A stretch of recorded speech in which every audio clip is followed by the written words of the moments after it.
Case से जुड़ा एक बड़ा अपडेट सामने आ रहा है।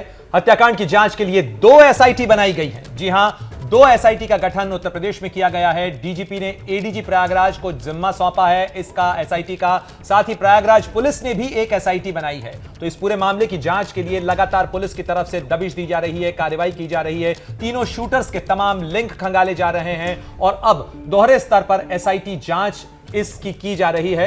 इस खबर पर ज्यादा जानकारी के लिए सीधे रुख करते हैं मेरे सहयोगी मनोज वर्मा हमारे साथ जुड़ गए हैं। मनोज, 2 एसआईटी का गठन किया गया है, क्या इनके जो पैरामीटर्स होंगे, क्या जांच का दायरा होगा, क्या दोनों एसआईटी मिलकर काम करेंगी या दोनों का अलग अलग क्यारे दिया गया है?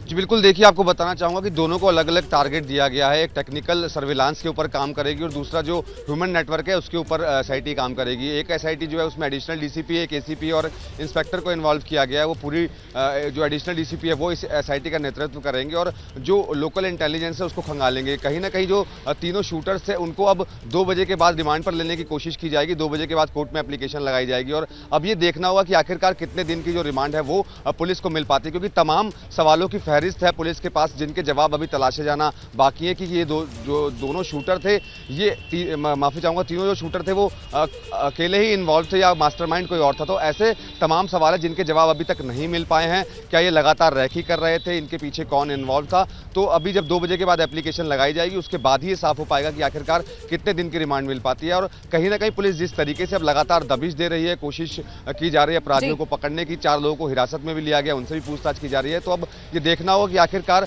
पुलिस रिमांड पर लेने के बाद किस नतीजे पर पहुंचती है और कितनी जल्दी ये पता लगा पाती है कि आखिरकार इस हत्याकांड के पीछे कौन शामिल था। जी। इस खबर पर संजय भी हमारे साथ बने हुए हैं। संजय, देखिए, इस पूरे शूट आउट में सबसे बड़ा प्रश्न चिन्ह पुलिस की कार्यशैली, पुलिस की सुरक्षा पर उठा और अब चूंकि ये मामला इतना बड़ा प्रश्न चिन्ह अपने आप में बन चुका है, इसीलिए पुलिस भी चाह रही है कि कोई कोर कसर ना रहे और जल्द से जल्द इस गुत्थी को सुलझा लिया जाए।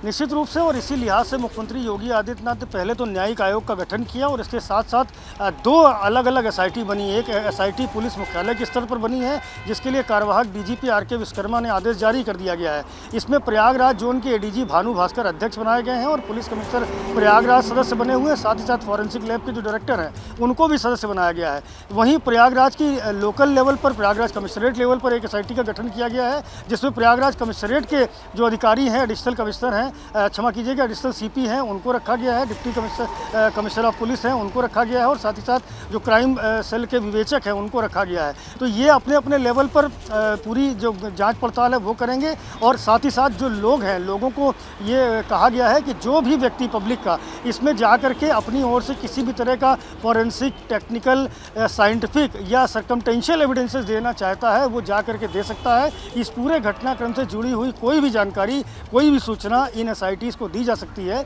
और उसके बाद में ये सारी चीज़ें एसआईटी अपने लेवल पर देखेगी, पड़ताल करेगी और फिर जाकर के इसकी जो रिपोर्ट है वो आला अधिकारियों के स्तर पर सौंपी जाएगी, जिसके बाद आगे की कार्रवाई होगी। क्योंकि सीरीन, जैसा हमने बताया कि पुलिस की लापरवाही का मामला है। इतने सारे पुलिस कर्मियों के बीच में जाकर के अतीक अहमद और अशरफ को जाकर गोली मार देना, उनकी हत्या कर देना, ये कहीं ना कहीं पुलिस के लिए बड़ा चैलेंज है कि आखिरकार ये लापरवाही कैसे हुई, ये चूक कैसे हुई। और इसी बात की जाँच पड़ताल एसआईटी करेगी और न्यायिक आयोग करेगा और जिसके बाद इसकी रिपोर्ट ऊपर सौंपी जाएगी और आगे की कार्रवाई होगी। जी श्री संजय, आज मुख्यमंत्री योगी आदित्यनाथ ने भी डीजीपी के साथ में मीटिंग की थी, तो क्या माना जाए कि जो एसआईटी का गठन हुआ है ये इसी के बाद हुआ है, दोनों एसआईटीज का गठन?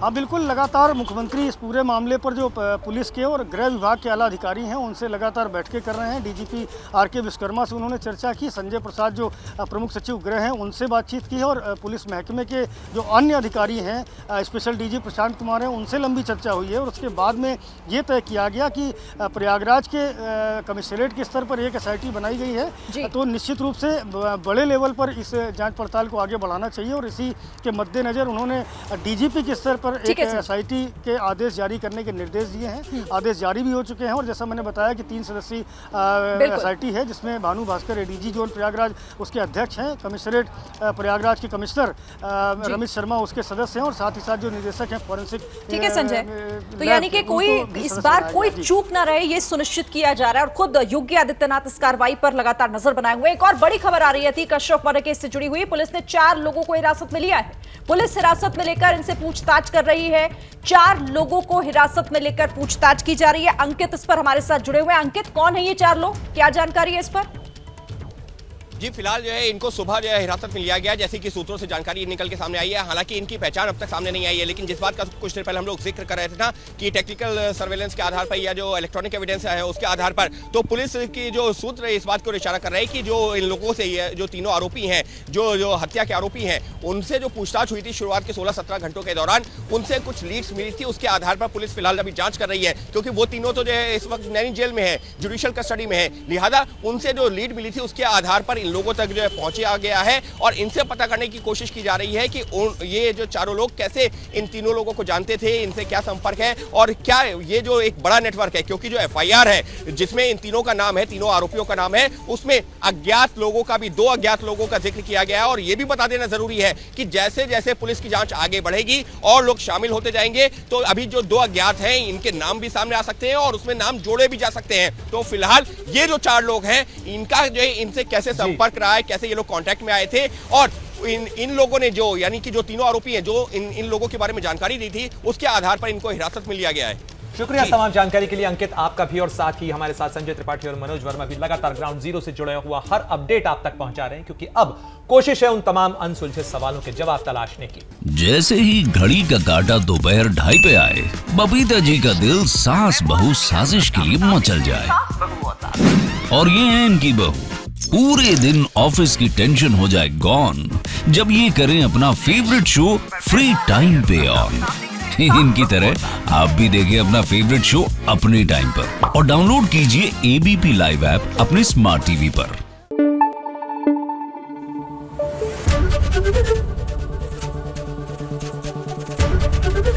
एबीपी न्यूज आपको रखे आगे।